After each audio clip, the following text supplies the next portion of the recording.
네, 다음은 장점.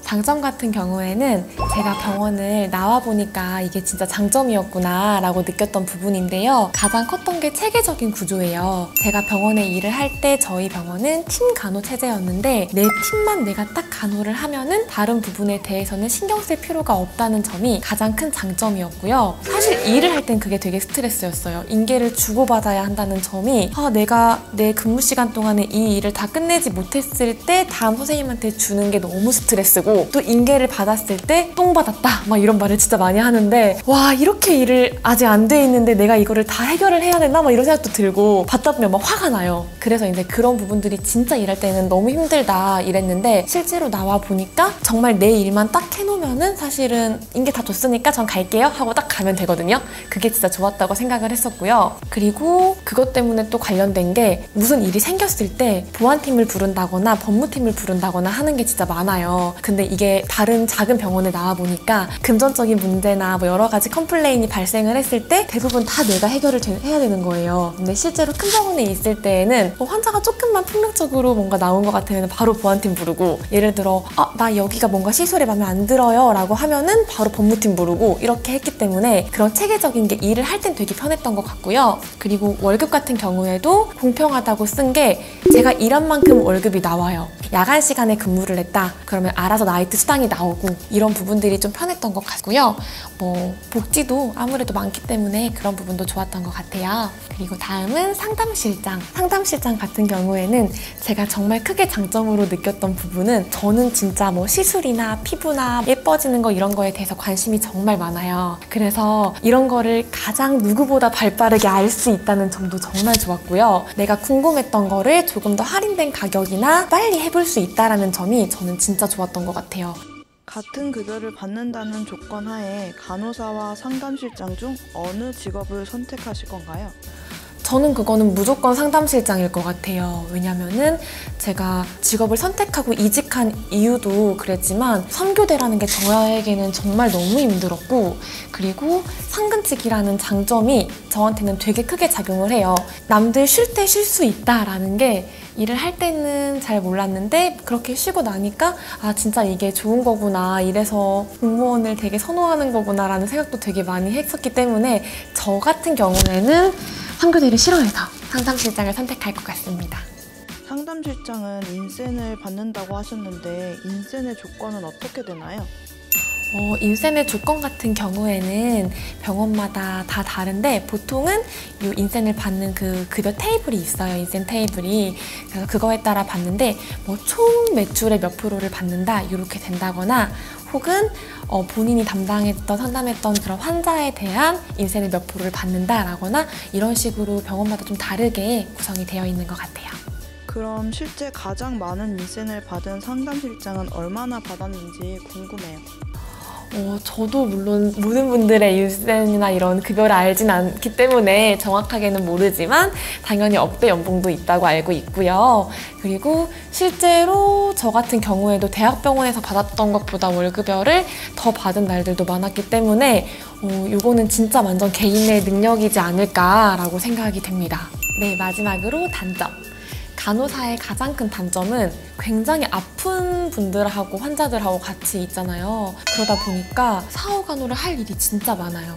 물론 이런 거에 스트레스를 전혀 안 받는다라고 하면 괜찮겠지만, 사람이다 보니까 죽는 거를 계속 보고 이러면은 같이 되게 슬프고, 막 비 오는 날마다 그게 떠올라서 막 울기도 하고 그러거든요. 그래서 그런 감정적인 영향들이 조금 있어서 단점으로 적었고요. 개인의 역량에 따른 인센티브 제도가 거의 없다라는 게 저는 단점으로 느껴졌던 게, 저 같은 경우에는 뭐 친절 간호사 이런 걸로 뽑혔었어요. 그랬는데 이게 진짜 사실상 막 될 때는 엄청 큰 일을 한 것 같고, 막 되게 막 칭찬 카드 받았다고 막 병동에서 박수 받고 이러니까 막 되게 내가 잘했구나 이런 생각은 드는데, 실제로 받는 급여는 10만 원 더 들어왔거든요. 1년 동안 친절 간호사해서 막 제가 장난으로 이거 10만 원짜리 웃음이었어요 막 이렇게 말을 했는데, 그래서 이게 좀 많이 미흡하지 않나 라는 생각도 많이 들었고, 물론 뭐 일원동 S병원 같은 경우에는 역량에 따라 차등 지급이 된다 뭐 이런 말이 있긴 한데, 대부분의 병원들은 다 평등하게 지급이 되기 때문에 개인의 역량에 따른 거는 좀 많이 부족하지 않나 싶고요.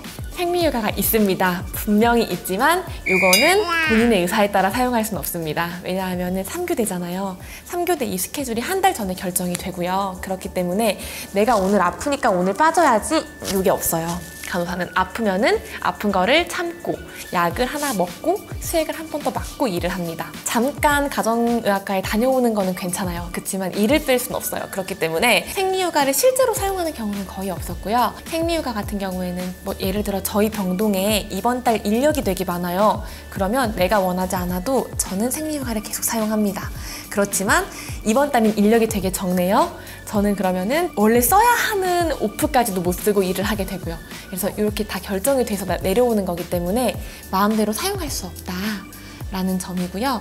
그리고 상담실장 같은 경우에는 제가 생각했을 때는 저는 근데 대학병원에 있다가 작은 병원에 와서 그런지 좀 체계적인 부분이 많이 미흡하다고 생각을 했던 것 같아요. 왜냐면은 아까도 말했듯이 컴플레인도 들어오면 내가 다 받고 뭐 다른 일도 내가 다 해야 되고 이런 게 진짜 많아요. 그리고 1인 다역일수록 원장님들이 좋아하세요. 그렇기 때문에 체계적인 부분에 많이 미흡하지 않나라는 게 제 생각이었고요.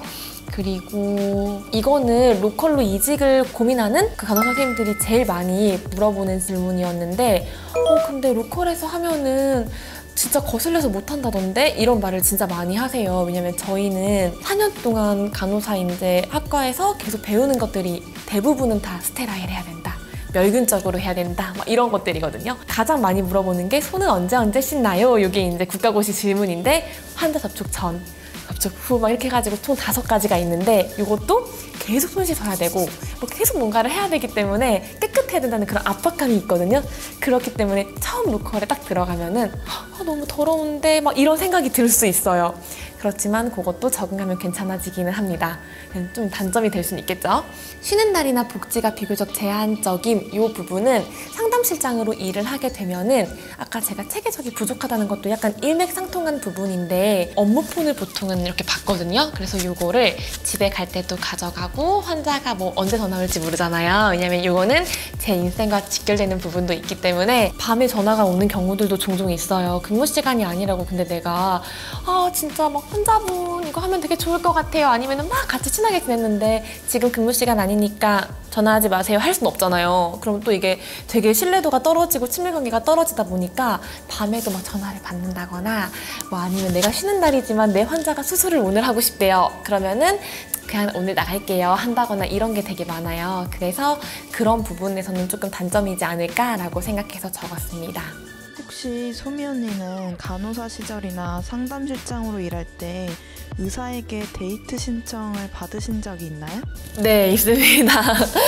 사실 뭐 간호사 때 말고도 간호학생 때부터도 있기는 있어요. 막 그때는 진짜 의사 선생님들이 되게 커 보이기 때문에 선생님 저 좀 도와주세요 해서 막 따라가면은 번호를 물어본다거나 아니면은 뭐 데이트 신청을 한다거나 이런 게 있기도 했고요. 그리고 제가 대학병원에 일을 할 때는 저는 부인과에서 일을 했어요. 부인과 안병동이었는데 의사 선생님들도 그 한 연차에 한 명만 남자분이셨고 다 여자분이시긴 했어요. 뭐 인턴 선생님들이 가끔 연락을 물어본다거나 아니면 뭐 인스타 DM이 왔다거나 이런 적이 있었고요. 그리고 상담실장으로 일할 때는 저희 병원 선생님이랑 계속 같이 봐야 되기 때문에 그런 일이 없었는데 뭐 다른 병원을 제가 이제 뭐 알게 돼가지고 원장님을 이렇게 했을 경우에 그런 일이 있었다거나 했던 적은 있던 것 같습니다.